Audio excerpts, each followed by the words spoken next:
Welcome to Multifamily X podcast series, Masters of Multifamily Maintenance Conversations. Ready to engage in essential dialogues exploring the multifamily universe alongside top industry leaders? Join us as we explore fundamental conversations for the multifamily space. Let's dive in. Hello, everybody, and welcome to another episode of the Multifamily X podcast, Masters of Maintenance. This podcast is brought to you and powered by Appwork. Our friends from Appwork want to thank them. Our guest today in the studio is Josh Hayes. Welcome to the show, Josh. Thank you for having me. Josh is Regional Maintenance Director for Weidner Apartment Homes.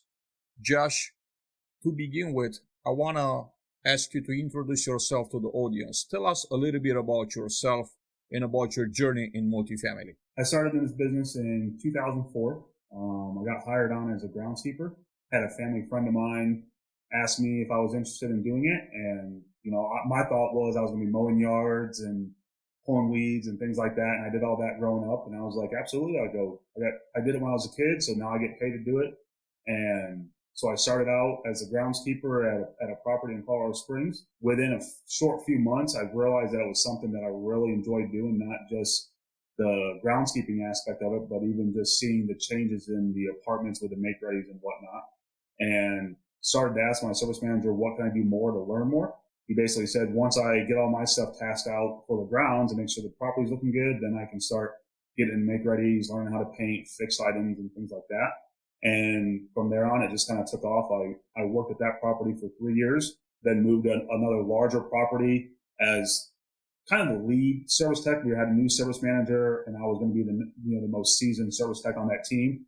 Did well there. Went to doing a new build, so I've done new construction as well. Really enjoyed that aspect of it, seeing something completely different being built from the ground up. When I went on that property, we had 3 buildings and a couple pads, and then within 9 short months, it was a full property. After that, I started my first service manager position working at Camelback Point Apartments in Colorado Springs. Was there for a year until it sold. And funny thing was, is Weidner was the one that bought it back in 2011, and I had an opportunity to join them back then. But I had a really good career path with Riverstone at the time. So did another new build with them in Colorado Springs, then moved to Denver, where essentially it was considered where the big guys went. You conquer Colorado Springs, you move to Denver with all the big properties and the nice new properties. Was there for a really short time, and I was presented with an offer to go pioneer North Dakota. So Riverstone just started acquiring properties in North Dakota, and I was one of the first service managers up there. And when I left, we had roughly 15, 16 properties up there, and I oversaw about 8 of them, and then moved to Oklahoma, and I got a job as a construction manager with Radco Residential, doing CapEx projects. And that's where I really learned the financial side of it, the benefits of capital improvements, kind of looking at ROI for apartments and properties and the reason why we invest.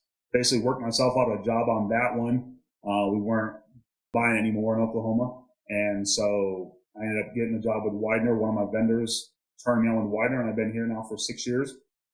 Started out as a service manager with them at Brookwood Village, 1,128 unit property. So it was quite a challenge there, and ran that with my team really well for 4 years. And then 2021, I got promoted to regional maintenance director. So I've seen Oklahoma grow from 7 properties. Brookwood was the 7th one, to our region now has 25 properties.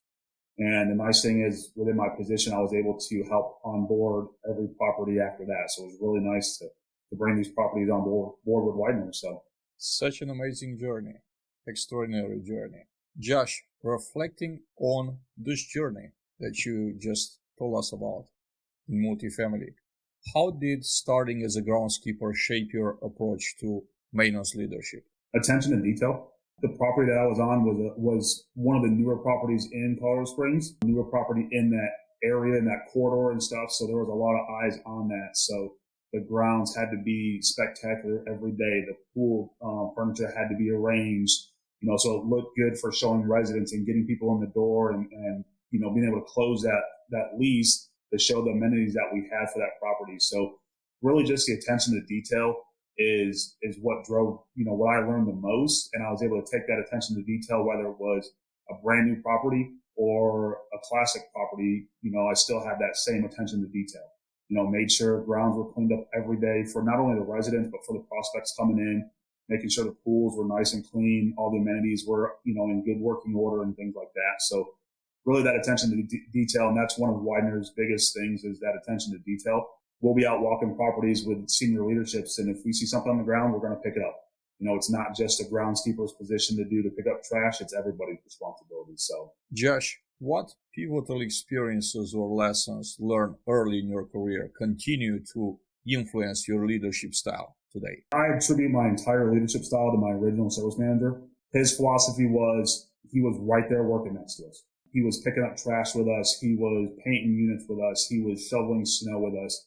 And it was just something that I took along the journey with me where I wouldn't ask any of my team members to do something that I've never done before or that I'm not willing to do myself.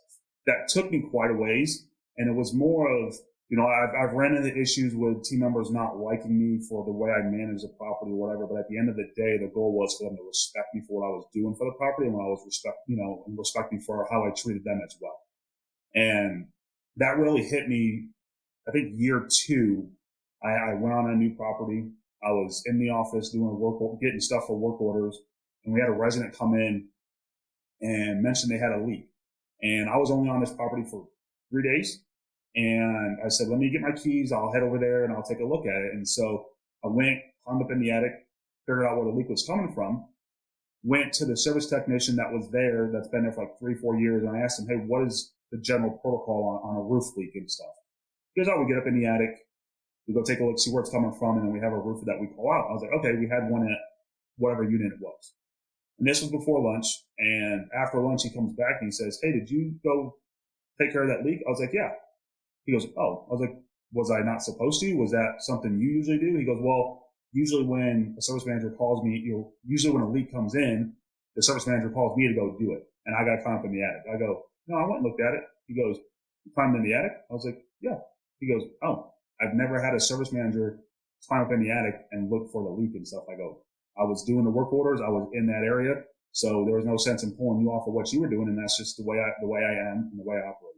Josh, when transitioning from a maintenance technician to management or service manager role, what were some key insights that help you excel as a service manager in your new role? Because I do want to say, in my personal opinion, there's very little overlap between a service technician job and a service manager job. And please tell me if you disagree with this. Yes.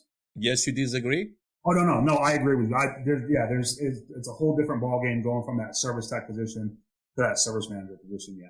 Maintenance supervisor or leadership position, yeah. Tell us a little bit about some things that help you become a great manager coming from a service technician background. It just all started with that one service manager that was right there with us and stuff. So learning how to manage the different, how to handle the different employees and the technicians and stuff was probably the biggest learning curve for me. And that really didn't hit me until I was at Brookwood, because I was always over a staff of anywhere from 2 to 5, 2 to 4. So really at Brookwood, when I had 15 employees underneath of me, managing those different personalities, the different work types and demeanors and stuff like that was probably the hardest challenge. But I think just my personality with being calm and cool and collect, not panicking about things, not being overbearing, I think led me to lead them really well and stuff. So what is it like to manage a team of 15 in apartment maintenance? What are some things, tips or tricks that you've learned along the way that might help others that are coming and they want to become that service manager, they want to become that high profile role? What are some things and lessons that you learn along the way as managing such a large team of people? Understanding that sometimes it's like you're running a daycare. Some days you're the psychologist, you have them on the couch talking about their personal issues that are affecting them at work. I think the biggest thing that I passed along to my team members that I was training was don't be so reactive right away. Have that 24-hour, 48-hour period after you have a conversation, after something happens, because you got to figure out what was the driving force behind that, especially if it was out of character for the team members. And I had a service tech that I was training, and I was on a new acquisition, and he was my number 2, and he was kind of managing the property. And he called me up one day. He goes, we need to write this guy up. He came in, he was having a bad attitude and he was just causing problems. I want to write him up. I was like, well, hold on a second. Have you talked to him yet? He goes, no. I go, have a conversation with him, see what's going on. And then, have that conversation tomorrow when he comes in and then just kind of see what's going on. And sure enough, the next morning I get a call. He goes, I overreacted. He goes, there was some stuff that was happening on the way to work and in his personal life that just kind of caused him to go the route that he went to. I definitely don't feel we need to, write him up and stuff for it. So just being patient with the team members and having that 24 or 48 hour cool down period before you make any rash decisions when it comes to the team members. So take a deep breath, sometimes a 24-hour breath. Josh, as a regional maintenance director overseeing operations across multiple properties, right? What are the core principles that guide your management style? Treat everybody the way I want to be treated. Giving them that respect, because that's what and I've said this to my technicians, especially at Brookwood when I had those team members, that 15 team members, not everybody got along, and at the end of the day, my conversations that I had with the team members was, look, you guys don't have to be friends outside of work. You don't have to go have drinks after work or whatever it is. But when you're on the clock and you're on property, everybody brings something unique to the team that benefits this team. So we're going to respect that decision and we're going to respect them for that and what they bring as a team member. You don't have to respect them as a person outside. You don't have to like their beliefs or their values or whatever it is. Respect what they bring to the team because everybody brings something different to the team that helps us benefit. And so looking at, all my different service managers, area service managers, they're not all the same. They're not all cookie cutters, but they all bring something different to the team. And I got to respect, their opinions, the way they manage their teams and things like that, because it works for them and stuff. So I want to talk a little bit about the jump from service manager to regional maintenance director to let's just say multi-site, right? From one site to like 3, 5, 7, 8, 10 sites. What are some things that someone that's looking up to you that, wants to become Josh one day? They're a service manager today, or maybe they're even a technician. What are some things that they need to know? How would you transition from managing one site to managing or overseeing multiple sites? What are some things, tips that you have for the service managers out there that want to move up the ladder? Know your limits. Don't be so prideful. Know that you can't address everything personally. And there's going to be times when you're going to have to delegate items because you're getting pulled in so many different directions that if you try to handle everything by yourself and to be that superstar to make that impression, it's going to burn you out. And that's what I learned the most at Brookwood. When I was at Brookwood, the amount of physical work that I did was very little. The work orders I did were mailbox locks, filters, light bulbs, things that I can get in and out quick and do relatively without any big issues because I had so many other things going on. So just being able to look at that larger picture and just being able to realize that I can't address everything that comes on. And I might be great at plumbing. I might be good at HVAC, but those things take a lot of time out of your day when you're trying to troubleshoot an air conditioner. Those things take a lot of time out of your day to get that done. And that's going to cause you to fall behind on other aspects of your job. So just know your limits and be humble within yourself and know that not everything has to be done by you. And it's okay to ask for help and it's okay to delegate. Josh, I want to talk a little bit about the pilot program for this maintenance in your region. What inspired this initiative and what are the key takeaways from implementation so far? I think it was OpTech 2022 dispatch maintenance was, the key takeaway last year for OpTech. And so our chief information officer, he started to look at different regions, visiting sites, seeing how one region operates versus another region and stuff. And what he noticed was not everybody is working the same way. Not everything's being ran the same way. So really just trying to hone in on the efficiencies. We visited some other regions. We were talking to a bunch of different team members and our big question was, how long does it take to paint on a unit? And we got answers from 4 hours to 18 hours on these units. And we started to realize that we're trying to hire somebody to do everything and it might not be the best route. So let's look at getting a dispatch team together. If we can pull 15 to 20 team members together, then we can find the best people for that best skill set to get things taken care of correctly. In one property, you might not have anybody that's really good at appliances, but your sister property next door they might have a technician that's really good at appliances. Our thought was, Why keep sending somebody back that's really not that experienced on appliances and just keep sending them back for the same call over and over, or they just get in the habit of replacing it? Let's utilize the team members that we have in place now to help train and educate the other team members on that specialty task that they can do. So the biggest thing that we wanted to do was improve efficiencies across our portfolio and utilize our team members that we currently have in place across more than just one property. How do you make up for the travel time? Or is it that they assign to only one property per day when they do the work? Or is it traveling involved between properties each day? So our number one goal for it was we had a cap. We looked at what is a travel distance that we're willing to sacrifice for it. And it was mainly, I think 10 minutes, 15 minutes was the max on what we wanted to do. So when we looked at our region in Oklahoma City, for example, it was really simple. Our region is cut up pretty well. We have properties on the south side of Oklahoma City, downtown, on the north side. When we first rolled out our pod on the south side, we had a property that was on there. On GPS, it was a 15-minute commute. So we brought it into the fold. However, shortly after, they started construction on the main road leading there, and there was only really one good route there, and it took 30, 40, 50 minutes to an hour to get to that property. So now we removed that property from the pod because it didn't make sense for us to be traveling back and forth. So the biggest thing was just the commute to each property and keeping them within that 5 to 10 minute, 15-minute max commute with each other. First of all, do you find this program to be efficient, to be working in your favor? With where we're at in the early phase, it is successful. The most success that we've seen is on our smaller properties. Their turn times have dropped multiple days because we're able to flood a property, that small property. We're only 2-man team.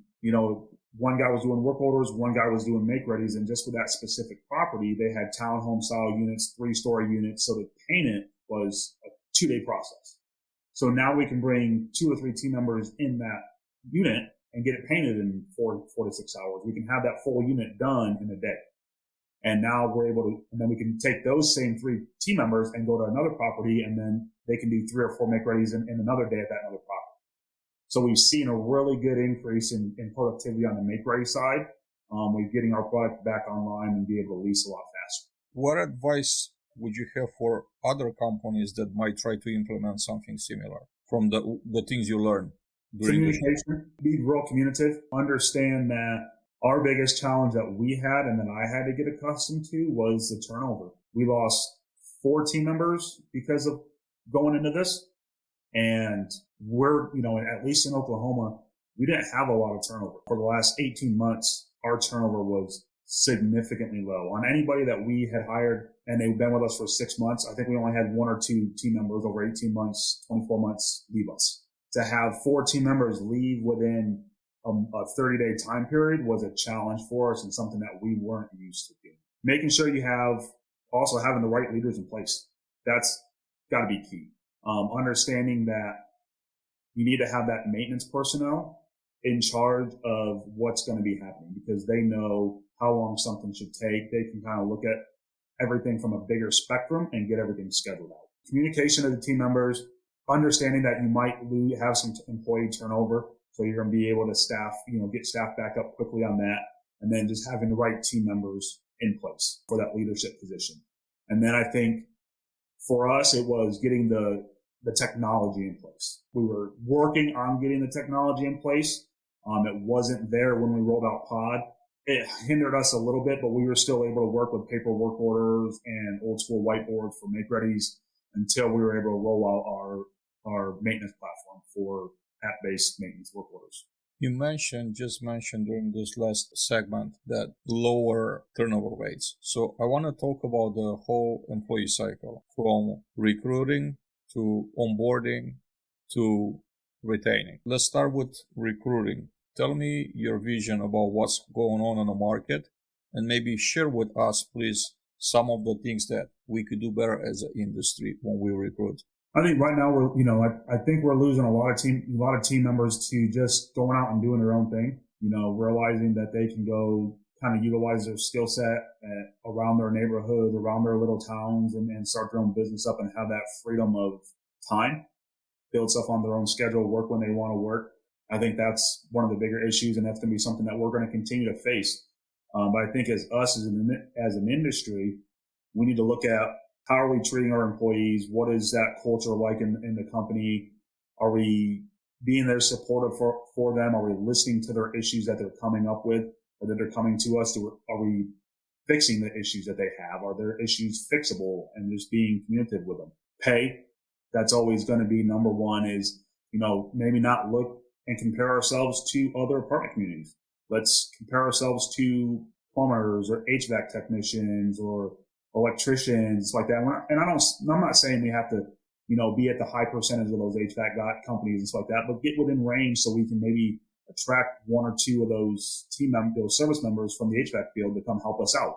Because if we can get one or two people skilled in HVAC and pay them an extra $3 to $4 an hour, what can that translate with saving in vendor work? Because vendors are going to just get more costly in the future for us because the demand for them is going to be there. I'm glad that you're mentioning pay. Inflation has been crazy for the last 2-3 years, and we're in a situation where regular folks, and I'm thinking service technicians and maybe service managers too, they struggle making, putting food on the table. They're struggling with bills from month to month to month. So how do we expect as employers for them to focus to be 100% there when they struggle to put food on the table because prices have been exploding for the last 2 or 3 years? The next topic I want to touch on, Josh, is onboarding. And I'm describing something that I think most in the audience are extremely familiar with. You've been struggling to hire a technician. You had this position open for 2 or 3 months. You finally secure someone, a candidate. They're coming in. And on their first day, nobody knows that they should be there. They're asking around, hey, whom should I see? Nobody really has a plan of, how should we do things? We finally figure things out, and it comes down to you got to do your new hire paperwork. So they start doing the new hire paperwork. An hour later, service manager comes in, hey, have you finished your new hire paperwork? Well, I'm about to be done. Okay. Could you please make it faster? Because, we have some stuff going on. And the stuff going on is a stack of 60 work orders. They're being handed to the technician. Hey, can you finish this today? Because, we have another 600 work orders. This is not a exception. It's a very common occurrence. How can we expect that person to have a great experience at work when we started in this way? We don't have a game. We don't know, not everybody knows at the property that they're going to start. We struggle to put new hire paperwork together. And when that's finally done, we push them through the door with a stack of 50 work orders. Does it sound like this is something that we're experiencing? Is this an exception? Is this the rule from what you know, Josh? On this, I'm not good at this one because that's not how Weidner operates at all. So fortunately for us, everything from the time we post our job openings, we have national recruiters that are reaching out to these prospective team members, going through and finding the best candidate for us, making sure they pass background check. So then that way, when they come to us, we make that decision. The only thing they have to do is pass their drug screen. Once that happens, all the communication from there on out is from our admins. So our admins will send them their information as far as here's your offer letter, here's our start date. She'll set up their start date, their new hire orientation, and every single employee that we hire goes through new hire orientation with our regional admins. So they spend that first day on the job. They're not even at the property. They're at our regional office. They're going through the paperwork. We have the same person over and over and over going over the benefits, going over the tax forms, going over the direct deposit, the expectations, getting their uniform set up. So then that way they, and whether they walk out of there with two shirts, we're going to order their pants and the remaining of their uniforms. And then they watch their videos, their fair housing videos and just other videos that we have that day. And then they don't report to the site until later on in that afternoon. And really, that's just a meet and greet for the team members. Hey, here's your new service manager. Here's your community director. Here's your keys for tomorrow. And then the next few days is just onboarding with the team members, showing them the property. Our service managers spend those first 3-4 days with them. Hey, here's the shops. Here's the shop. Here's, our garages. Here's how we do things in the morning. If we're doing work orders, here's your bin where your work orders are at. If you're doing make readies, here's how you're going to see what make readies you're going to be in. Are we using, an app-based program? Here's how you log into your app-based program so you can see what work orders come to you and stuff. Then, within the first 2 weeks, I go out there for myself and I meet with the team members, the service technicians, the groundskeepers, the SITs, whoever it is. And I usually take them around for a half a day, take them to lunch, have that conversation with them. Hey, just kind of get to know them on a personal level, find out more about them. If it was a service technician, I probably didn't interview them. So just find out where their skill set is. What do they want training in? And ask them, what do you want in the next 12 to 18 months? Where do you see yourself with us or with your training or with your skill set? I take them around to show them other sister properties. The goal is to hit all of our properties in Oklahoma City. Sometimes we don't, sometimes we do and stuff. It just depends on how long we spend at each property. And then that way they can see how organized and how comparable each property is, because all of our shops are set up the exact same way. All of our shops are color coordinated. So then that way when team members come in from other properties, they know exactly where to go to find an outlet, a fill valve, a flush valve, things like that. So we're not wasting time on that. So I think Weidner's perfected it. I know it's hard to say things are perfect, but I would say Weidner has perfected out that onboarding process because we have the specific channels for everybody to go through. It's something impressive. Like I'm absolutely impressed. I had to say it's a story that I'm not hearing, right? On a regular basis, it's kind of the other way around, what the scenario was describing before you answer the question. So more power to you for that. Congratulations. And we hired a service technician, in one of our Arkansas portfolios, and we interviewed him. He interviewed another company, and I think they came in and they offered him, a dollar more or something like that. So he chose to go with them. What you described happened. He walked in for his new hire orientation. Nobody knew who he was. Nobody knew what he was there for. I think he hung around for 20, 30 minutes and was like, I'm going to go ahead and leave, and left and called us up and said, hey, my other job didn't pan out. You guys have an opening, and we did, and we onboarded him the way we did. And when I talked to him about it, he goes, I was completely impressed and blown away at how the onboarding process was. And our regional admin went to Arkansas to onboard them. She's not even based out of Arkansas. She's out of Tulsa. So she made that, 2-hour commute that day to make sure he had everything that he needed to have to be successful in his new hire orientation. So let's talk a little bit about on-call. One of the top complaints from the maintenance site teams are on-call. How do we handle on-call? They're being pushed to do things that, are not necessary emergencies. They're not being paid. They're being sent home earlier for the time they spend after hours. Tell me a little bit about how your company handles on-call. Tell me about what is on-call like, the on-call experience for your site team members. Once again, I would say Weidner is near perfect when it comes to our on-call situation. The only thing we have to improve is our answering service. We're aware of that. We're in the process of figuring out how are we going to handle that process for our answering service, because you're right. We do get a lot of calls for technicians, for emergencies that aren't emergencies. And it just boils down to who we're utilizing and them not wanting to be the bad person. And the issue that it kind of brings up for us is the service technicians, they want to provide that level of customer service. So they'll come out for things that might not be an emergency. We have to be cognitive when we talk to them about it and say, hey, you got to make sure that we're being fair across the board, because if not, residents talk. If you come out for something that's not an emergency, but, the technician after you doesn't come out for it because it's not an emergency, then we can get, now we might have a fair housing violation on our hands. Weidner is phenomenal when it comes to paying for your on-call service. We do not ask any of our technicians to cut any hours. Our payroll is from Saturday to Friday, Saturday to Sunday, or Saturday to Friday. Whatever you get in that time frame, the hours are yours. If you want to come up to us and you want to say, hey, I worked 20 hours this week of on-call, can I take off on Friday? I'm like, you're going to lose your hours. And they're like, that's fine. I'd rather be able to, sleep in or whatever. So we never ask our associates for comp time or to cut time. If you come out for a call, you're going to get paid for that call and stuff. And then also for us, for our on-call service, I think I've only found one other company that matches or beats our policy. So our technicians get $25 a day for being on call. If you're on call for a holiday, it's $50 for that day. So even if you don't get a call during that whole week, you still get your $25 a day stipend, $175 a week, even if you don't get a call. So if you get one call, you still get 175 plus that hour of overtime or however long it was to do that call. We're near perfect when it comes to that on-call policy and stuff and the way it works out.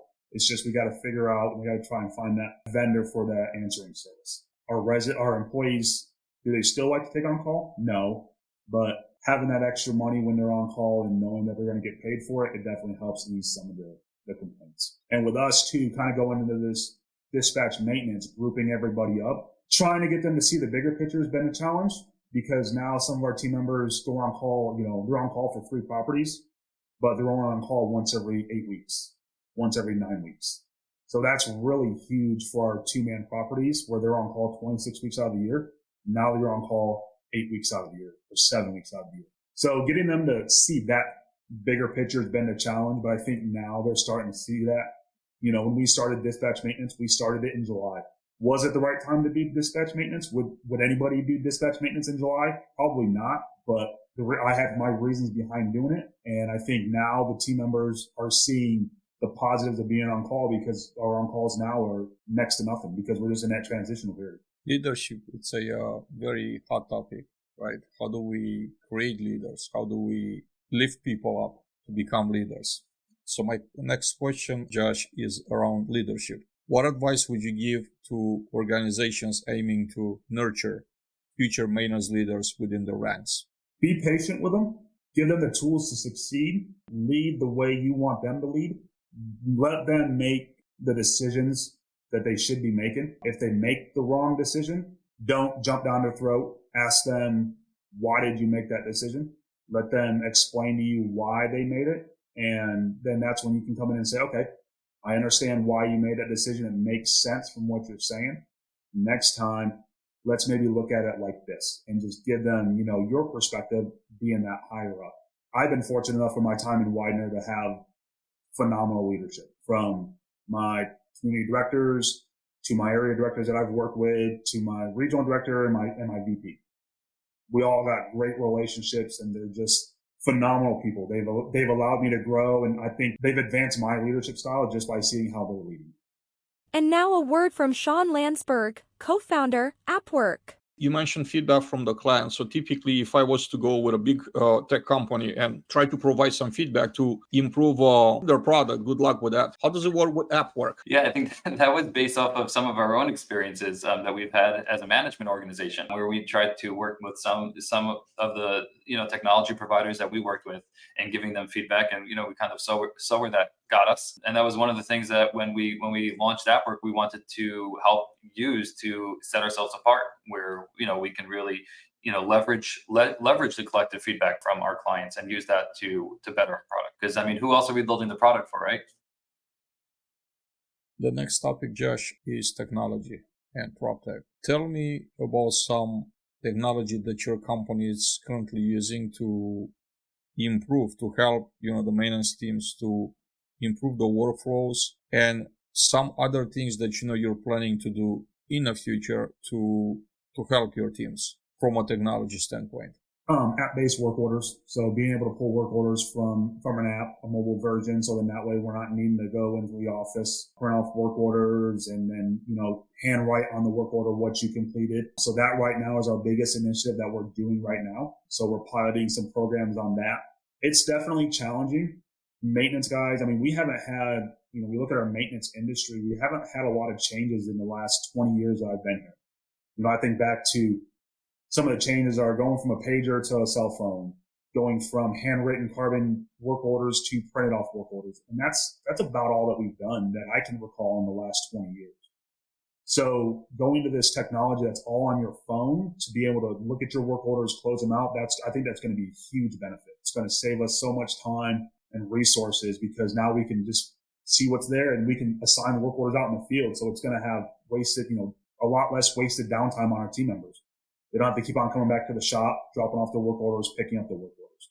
So I definitely think those app-based maintenance programs are the future. The one that I'm most excited about teaming with that is definitely smart home features, but trying to find smart home features that work because we do have some regions that have those smart locks, have those smart home features, and there's still some kinks in them to where people don't like utilizing them. But when I was at OpTech this year, I was I think that was the key, was one of the ones. They had a lot of, smart home options there. That's my next step that I want to push for Oklahoma, to get more smart home features with smart locks and smart thermostats, not only from an effectiveness, being effective with being able to unlock an apartment home with a code, but also being able to look at when the cold weather comes in, it's a resident on vacation and they turn their heat off because it was nice out when they left, and then we got a cold front coming in. So being able to remotely look at residents' thermostats and have those breakpoints set to where if it gets below 62 in the apartment, even though the thermostat's off, we're going to kick it on. Or we can look at it from our home, our desktop, and say, oh, look, this person, the heater's not on in this unit, whether it's a vacant or an occupied. Let's go ahead and turn it up so we have, we prevent pipes from breaking. Back to the smart lock, being able to give vendors access to that as well. So then that way they don't have to come in the office, bother a leasing agent or somebody in the office to try and get a key, a vendor key, and then they got to bring it back. Now we can just have to give them their code, and that code will be, valid for them for a set period of time. And I know master codes, master keys, I think are a hot button and stuff, and people worry about them. But nowadays with the technology, being able to see who's in and out, I think the safety's there. I think the safety's there more than what a traditional key is. If we lose a key to an apartment, yeah, usually it's on a handy track key tag or a key, something that has no visible identification, but it's still a key to somebody's home. And now we got to call the resident up and say, hey, you lost your key. We need to rekey your apartment. They get upset. They're worried about safety. Employee, you have a bad employee firing or quit. Instead of having to go through and rekeying all the, vendor keys and things like that, you just disconnect the code. So I definitely feel the smart locks and the smart home features are the way of the future, and I'm looking forward to utilizing that in my region. Proactive versus reactive. I've been around for 20 plus years, and this has always been a topic of the conversation. And it starts like this. We are just reacting to what's happening to us as maintenance professionals. We're running around all day long putting out fires versus having an approach of preventing fires from happening. Does this sound like it's a common scenario to you in an industry? I know that you've been with your company for several years now, and maybe you don't have enough exposure to wait on that. But I would love to get your opinion, and I also love to get your opinion of what is your company doing to turn the tables on reactionary mode and turning things more towards a proactive perspective when it comes to maintenance work and processes. I definitely see that's an issue, because when it comes down to scheduling your preventative maintenance, your filter change outs and things like that, and you go to put that stuff in the budget, it's usually one of the first things that kind of starts getting cut out of there is, your scheduled maintenance items for filter changes and things like that. I actually did train a trainer in Austin earlier in September, and one of the other regional maintenance directors had a really good word. He goes, I'm not calling it preventative maintenance, I'm calling it scheduled maintenance. We need to get this maintenance scheduled so then that way we can get it handled before it becomes a fire. I think some of the things we got to be able to do is the technology side. On the computer side, we have to train our service managers to be able to look at budgets, to pull past work orders, to kind of handle that side to where they can pull their work order history for whether it be a specific apartment, whether it be for a specific category, to see what are some of the issues that we're running into. How many work orders are we doing a year? And of those work orders, how many of them are appliances, and why are they because of appliances? How many of them are HVAC or just filter changes or coil cleans? Teaching them to sift through the data on Yardi, on whatever app, whatever program you're running, so they can make that informed decision, but then also making sure you're implementing it. One of the things we do as a company is we have our preventative maintenance work orders come in. So we have it set up to where what I did was, I know not every property is the same. So not every property can do filter checks on this day of the week or on this week of the, this month or whatever it is. Give me your best schedule that would work for your specific property for your preventative maintenance. Then that way, one, it also gets them to buy in, to feel that they have a say in the property. If I'm just telling them, hey, every November, you guys need to go change the filters and check the units for this and that, then there's really no buy-in for it. It's just them being told what to do. But if I allow them to make up their schedule, there's usually more buy-in for it. And then what we do is we generate work orders for it. So every month for those scheduled maintenance, preventative maintenance that are being scheduled for that month, they'll get that work order, and then they have to sign off on that work order that it's complete. And then we follow up with it during, our property walks and my annual walks with them, is making sure that they're adhering to their schedule, and they have preventative maintenance binders to where they'll print out the work orders, they'll fill it out with the scheduled date it was done and what they did, and then they'll put it in that binder. So then that way I can look at that binder and say, go back through the months, and I can see what was scheduled for them and what was in there that got done. Josh, I want to take us into a different aspect of maintenance, property maintenance, and I want to talk about training. Share with us, please, here your vision about what training should look like for maintenance in 2024. What's your vision? What should training for maintenance look like? My big goal is our vendors get away from doing Zoom training. COVID showed that they can do it, but we know maintenance guys don't like to do training for Zoom. So we have our vendors that give water heater training, appliance training, that are still doing it on Zoom. So I'd like to get back to those in-person training classes. I'm on the education committee for the Apartment Association of Central Oklahoma, and we're talking about doing things like that. So doing quick little 2-hour lunches and learns with vendors to, every other month or whatever it is, to where they can come in, learn about painting, learn about electrical, plumbing, HVAC, and it's a short class. It's 2 hours. They get lunch. At the end of it, they might get a little tool to help facilitate that work that they learn. So doing that in-person training. And actually myself, I had a demo done with a company that does computer training. I feel what was presented to me was incredible. Short little 6 to 8 minute videos where, they had over 300-400 training videos that we can assign to technicians. And they're short little 3 to 5, 8 minute videos on how to troubleshoot items. And it wasn't just somebody talking to you to do it and you following along. It was actually you, like, using your computer mouse to go and to click on, the thermostat, to turn the thermostat on. And it would tell you, all right, click this to turn the thermostat on. Now do you see the fan, do you see the air moving? And it would have streamers by the vent, and you would say yes or no. If it was no, then it would take you to the air handler and tell you to start, where to start troubleshooting and stuff. So they can utilize the mouse to do it, but then they also had a VR feature to where you can put your VR headset on and you can actually walk around the unit. You could do a make ready and, pull the toilet handle, toilet lid off and look at the flush valve and the flapper to make sure everything's good in there. Use the tools. It'll tell you to pull out your multimeter, and you can pull out your multimeter and you're setting it. So that's something that I'm trying to roll out for 2024 for my region, is to get that interactive training set up for them as well. And what's nice about it is they have career platforms that you can set up for team members. So if I have a groundskeeper that wants to be that service technician, now I can go and say, all right, I want you to be a service technician at a garden style apartment. So it'll auto-populate 20 or 30 videos and assessments and tests and training videos for them to watch and to do and to learn and to work on. And what's nice about it is it has a training feature to where it'll help guide you through it.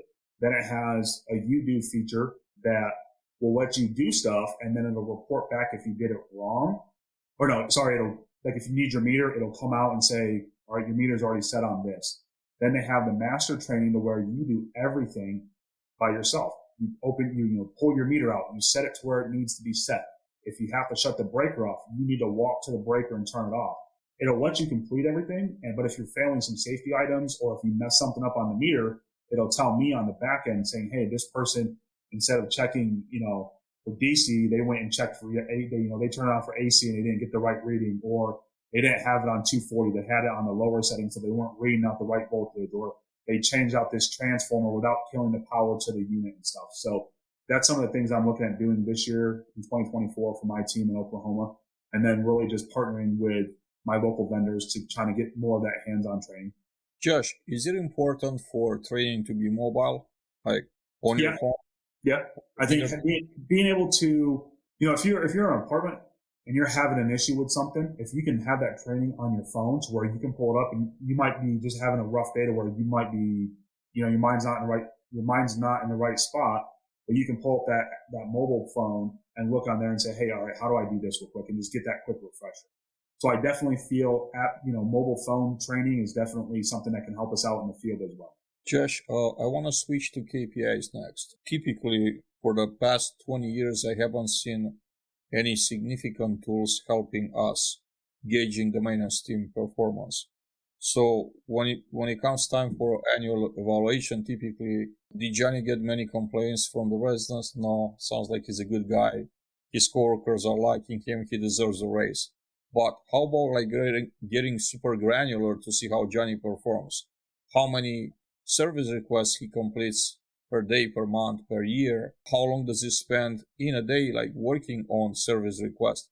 Like all those granular details, all those numbers, data points, is there any value in having those available? Could you share what initiatives, if any, your company has regarding their ability to be able to gauge the technician's performance in terms other than just a general opinion, a subjective opinion of their direct manager or community manager? 100%. We need to know that information. And I think I can, I guess humbly, I'm not trying to brag on myself or anything else like that, but that was something that I prided myself in when I was service manager at Brookwood, was I assigned I had all of my technicians set up. We use Yardi. So I had all my technicians set up in Yardi to where I can assign their work orders. So with that, what I was able to do at the end of the year, when it was time for evaluations, I can go to my settings or my role in Yardi and I can pull up the time frame from January 1 to December 31st. How many work orders did Sean do? How many work orders did Kenneth do? And I can see that metric. And I made sure I put that on their evaluations. And what that became was a little competition, because competition between everybody, a little healthy competition goes a long way. And I feel that's what made, Brookwood Village successful when I was there, was that competition between the techs. Because my one service tech, when it was time for evaluation, I gave him that number. His follow-up question was, how many did Sean do this year? And I gave him that number. His goal was the following year, he wanted to beat that number. Next year, when I gave him that number, he goes, where was I at compared to Sean? I go, you beat him by 300 work orders. I think that was the best thing he got. I don't think he even cared about the pay raise at that point in time. The fact that he can say for that year, I had completed the most work orders on site and I beat Sean, who was kind of the standard bearer when it came to work orders. I was able to beat him by 200 work orders, was huge. I tracked all my make-readies because at Brookwood, I had two split teams. So I had a make-ready team and a work order team. So I was tracking the make-readies as well, because for the same reason, I needed to know who was my top performing make-ready term teams. So when it came time for evaluations, I can shine light on that and I can, showcase their skill set. It also helped me in employees, because I had those employees that felt it was because of them that the maintenance was running the way it was running. And a little quick reality check to him was that wasn't the case. He came to me wanting, extra money and was complaining that he was running the team. And if it wasn't for him, the team wouldn't be where it was at. And I pulled up the numbers, and I think he was surprised when I pull up the numbers, because I go, you've done 45 less make-readies than the person next to you. There's only 3 people and you're still 60 make-readies below the number 1 person. So you might feel that you're doing the most amount of work, but in reality, the numbers say that otherwise. He did the same thing when it came to work orders. Well, I'm carrying this team with the work orders. I'm like, let's see where you're at. And it was a humbling experience for him. But I think I was probably the top 0.5% in our company that was doing that. And that's why we made the initiative to go to an app-based program, was so we can track, because now everything's getting assigned to those team members. So now we can track and see what they're doing. We're removing the make-ready board, and all of our make-ready processes, for the painting and the maintenance are going into work orders. So now we can actually see who's doing the make-ready, how long is it taking them to do the make-readies, and then that way we can utilize that information on staffing purposes as well too. Do we have a property that's understaffed based upon the number of work orders that they have, or the number of make-readies and the time that it takes to do it? So being able to have that real live information is going to be helpful for us moving forward, in 2024 and the future and stuff. And the apps are the way that's going to be able to track it. Josh, I want to look towards the future, open up that little window and try to see into the future. Are there any emerging trends or technology in property maintenance that particularly excite you? Or what would you like to see? Or how do you envision the future of apartment maintenance? My goal is, with dispatch maintenance that we're doing in our pilot program in Oklahoma City, it's going to lead to a different mindset. The mindset that we're preaching to our team members now is maintenance oversight over maintenance. Our area service managers, which are the ones that are in charge of the pod, the multiple properties and stuff like that, anything maintenance related is coming from them. They're in charge of final say-so on carpet replacements. They're in charge of training for their teams. They're in charge of making sure their timesheets are up to date. We know that let's face it, without the maintenance team, where would our properties be at? How would the assets be ran? Not to disregard anybody's job titles or anything else like that, but if we put out a great product, anybody can lease it. But we got to have that great product first. So we got to have those great service managers and area service managers to know what the standard is and to have that say so in control of that team. So then that way, one, we're going to see more respect from the service team members because now the directive is coming from that maintenance personnel versus somebody in the office. So the initiative that we're doing with this dispatch maintenance is maintenance oversight over maintenance. And that's something that I truly hope changes the way maintenance team members are ran in the future, because for the longest time, just the maintenance guys just don't get enough credit. And I've seen it growing up, I've seen it coming into the business. I had those community directors and the property managers that just treated us like garbage. They treated us like second-rate employees and like, oh, just be thankful that you have a job. What are you talking about? If it wasn't for us, the sidewalks wouldn't be shoveled, the floods wouldn't be taken care of, you wouldn't have stuff to lease. That's probably been the greatest thing about working, side by side with Peter Kim, our chief information officer, is that came from him, is that maintenance oversight over maintenance. And he understands that maintenance is what runs Weidner. And I hope that initiative takes off, and I hope other companies see that. And I hope that we're able to crush this, this dispatch maintenance with it being led by maintenance personnel. And it's a new trend in 5-10 years. And yeah, I think you said it in your, when you came to speak for us. We have all these area directors or regional directors over 4 or 5 properties. We need to have that maintenance presence in that same capacity. And that's exactly what we're doing with our area service managers. Josh, I love to hear about all the great things and initiatives that you have going on at Weidner. And I'd like to give you the opportunity now in closing to share some final thoughts with us here, with me and our audience. Well, I think with the technology change, and I think it's just letting our team members know that, we're not trying to replace them. We're not trying to micromanage them, because that's some of the feedback that we're getting. We're trying to make the job for them easier. We're trying to give them the tools to succeed, because for the longest time, we haven't always had those tools to succeed. Be willing to adapt to the changes. Be willing to go a little bit above and beyond to get your name out there, to be recognized. Don't give up so easily. I've talked to some of my LinkedIn contacts who kind of get discouraged because they feel that they're not getting the recognition that they're getting, that they feel they deserve. And I just tell them, just keep doing the way that you're doing it. The right people will recognize your talent, and those are the ones that you want to work for. Those are the ones that you want to have as your leaders, because they recognize your value, they recognize what you bring to the team and to the company and stuff. Josh, how can someone in the audience that's watching or listening to this episode get in touch with you? What are the best ways to get a hold of you? You can follow me on LinkedIn. I got a pretty active, I'm not quite as active as you on LinkedIn and stuff, but I'm definitely on that. I feel we need more service team members, service managers on that, just to kind of get that voice out there in the field and stuff. So, on LinkedIn, they can find me. If you want to reach out to me, you can reach out to me via email, josh.hayes26@gmail.com. I'm more than happy to talk with you guys, to anybody about, any questions you might have.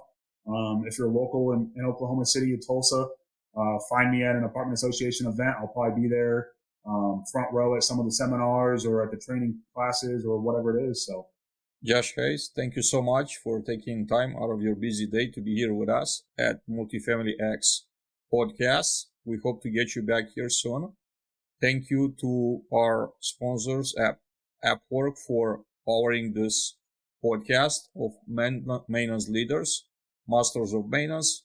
We hope to see you back here soon, all of you, and I hope you'll have a great day. Thank you for watching us today. Thank you.